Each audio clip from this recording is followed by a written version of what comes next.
So, we've been talking a lot about health, talking a lot about your diet, how important that is for your performance in the gym, but ultimately your health.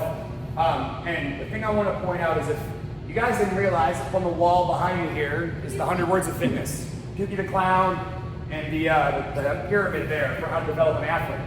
I don't know if you've ever really read the words that are next to the clown, but the very first sentence might be the most important sentence in the entire 100 words. And I think it's the most important 100 words that are ever written about health and longevity and fitness that have ever existed. So you gotta thank Greg for that. But the very first sentence, eat meat, vegetables, nuts and seeds, some fruit, little starch, and no sugar. The diet has to be a part of what we're doing here. And in fact, if I were gonna give you one thing to do, I had to pick one. Eat better or come here. I'd say cancel your gym membership. Not good business for me. That ain't good business for me, but it's the truth. If you really were gonna pick only one of those two things to do, cleaning up the diet would be number one thing. Now, obviously it works a lot better when those two things are in conjunction. You eat really well, and you exercise with good intensity regularly. Now, the reason why eating is so healthy is important is it provides the foundation of who you are as a person, both psychologically and physically. If you don't fuel yourself well, you will not, it's basically like, the old joke is pissing in the tank of a Ferrari and expecting to run well. It's just not gonna work well. So, the reason why this topic is really hard and why there's such a hard stance on sugar is that sugar addiction is no different than alcohol, cocaine, barbiturates, opiates, any of those things. And the hard part is we get tricked into thinking like sugar is not only good for us, but there are healthy forms of sugar, which is why this list on the left-hand side exists. These are about 60% of the different names for sugar that I found inside the book that I'm reading. And the book that I'm reading by Karen Thompson. I'll include the name of it here at the end, but I forget the exact name. I think it's like Sugar Addiction is the name of it. But anyways, there are a bunch of different names for it. And I thought some of them were kind of hilarious. So like, has anyone ever had diastic diataste? Oh yeah. Favorite one? Yeah. How about mannitol? Treacle? Barley malt. These are all things like if you go to Hannaford right now and you go to the healthy aisle, which is hilarious because what are the rest of the aisles? That aisle's the healthy aisle, what are the rest? Yeah, they're all garbage. But it's just hilarious. There's different ways, and again, people think that agave nectar is somehow better than sucrose. They're just two names for the exact same thing. Now, in addition to finding ways to get us to eat this, they also like to put low fat on the label. What do you think is in a low fat product that makes it taste good if it's not fat? Lots of sugar. That shit, right? That stuff right there. That's stuff we want to avoid. The hard part about the sugar addiction is that when you're born, unless you come out of a mother who had a heroin addiction or cocaine addiction, you're not born with any need or any drive for those things. But eating, you have to do or you don't exist, right? If you cease to eat, you don't live any longer. That's exactly how that works. So, in your brain, there are two major pathways that drive eating.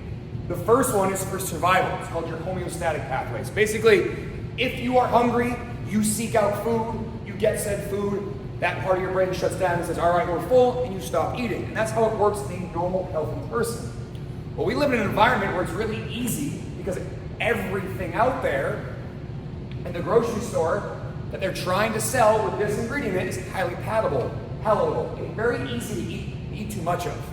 The old thing I can say to people is like, who here's done a 6-egg omelet and go, I want 6 more eggs, and then 6 more eggs after that. And they say, no, they've eaten 2 cartons of eggs. Who's done that before? All right, Nate's the only one. I've done it with 8 eggs. But honestly, now think about this. Who's been to a birthday party? And at the end of the party, grandma's like, I don't want this, take this. And they gives you a cake and you bring it home. And you get home, you've already had cake that day. But a half hour later, you're like, I love that cake. So you go over and you cut a little slice off and eat it. Half hour later, well, there's a little more cake. Cut a little more. Next thing you know, you've eaten the rest of the sheet cake by yourself. It's a real thing. I've done it too. I'm 100% guilty here. It's definitely happened to me before. And the difference here is, what's happening is not the homeostatic pathway, the eating for survival. You are triggering the reward pathway in your brain, the one that makes you eat for pleasure. So not only does food do a bunch of biochemical things to you that either build you up or break you down, but they also triggers your brain. So when you trigger the hedonic pathway, the food that goes in your face triggers two major neurotransmitters, which are basically chemicals in your brain that make you want to do stuff. First one is dopamine. That's the one that makes you feel good. That's the one that drug users chase, and why they use more of it, and they put family aside, like, sorry kids, figure out dinner, I'm going to get some meth. That's literally what happens, right? They become so obsessed and so driven by this, because the only way they feel good is if they get that hit of whatever that drug is, be it sugar, opiates, whatever. The second thing that happens though, who's eaten because they feel bad before? I'm not having a great day, so I'm going to go reward myself with X, Y, or Z. Yeah. Now, what's happening there is that when you eat that food, the serotonin in your brain is released, and it improves your mood, makes you feel really good. But the problem is it starts to dysregulate the way your brain works. Instead of being driven to eat to survive, you're driven because it makes you feel a certain way. And that makes it really challenging because, again, unlike any other addiction, you have to eat to survive. You don't have to do heroin to survive, unless you're addicted to heroin. But avoid that. So, what happens here is we end up getting into this cycle where we eat sugar or carbohydrate, and just so everyone knows, pretzels are carbohydrate. My mom was like, "Is that salt on it? It's not sugar." It's fucking sugar. Alright? If it comes to the center of the grocery store in a box, it's sugar. Outside of the can of almonds or, some beef jerky, it's sugar. That's how it all breaks down to. So you eat the sugar, you get this spike in dopamine. It makes you feel really, really good. But like any other drug, soon a little's not enough. First time you do it, it's just one Christmas tree cake. You come back around and it's, I don't get the same feeling from one. I better eat a second one. Come back around, two's not doing it. I better eat four. That's not doing it. Let's go eat the whole box. That's literally how this works. You get this spike of dopamine, makes you feel really good. But eventually, because so much is released, your brain can only uptake so much of it. Soon, it's not enough. It gives you withdrawal symptoms, which is the same withdrawal symptoms that someone would get from any other addiction. That withdrawal drives one major innate process: hunger. Like the hunger you would feel if you were feeling like hungry normally without dysregulated hedonic pathway.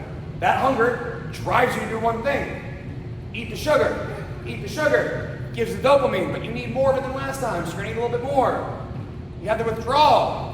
You get hungry again. And around we go. Until the point where you aren't even eating because you're hungry any longer. Right? A great way to describe this: who's gone out to dinner before and been absolutely stuffed and then go, what's some ice cream after? That's that. You're not eating because you're hungry any longer. You're eating because it gives you pleasure, it makes you feel good.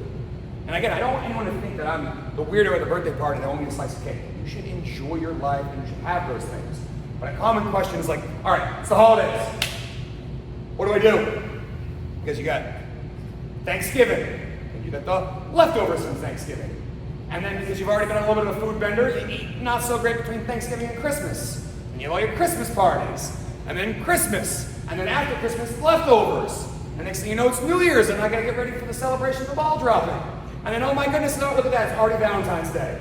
And you have this stretch from November to February, and you just go completely off the rails. Feed into this. Each time you do that, it's harder to break that cycle. Again, total abstinence is probably not realistic for most people. But you have to realize that health, well, the thing we're chasing here every single day, does not require sugar to exist. Right? We don't live in a black and white world, and this is a black and white statement. No sugar, right? You have to realize that it is okay to have these things if you have a normal relationship with food. But unfortunately, most of us don't. And this is the thing they don't, the Charleston Heston thing, like over my dead body, you take this like sugary snack out of my hand, right? But if we want to be as healthy as possible, we have to pay attention to this type of stuff. Because if we feed into this, we start triggering this more than that, and all of a sudden, not only are we more addicted to sugar and want sugar, but other things become highly palatable and we want to eat more of them. So like the pretzels, for example, yes, they're sugar, yes, they're carbohydrates, they're also salt, we crave that. You can also start overeating fat and protein, which again, fat and protein are things to overeat are relatively low risk relative to carbohydrate, but we want to get into a situation where we eat. We follow that second line of the 100 Words of Fitness, which is keep intakes that support exercise, but not body fat. That's what we want to think when we eat. how do we make sure that the food we go in our body allows us to live the life we want to live without hanging on to extra? You guys have any questions? Ooh, thanks for coming to my TED Talk. Woo! Yeah.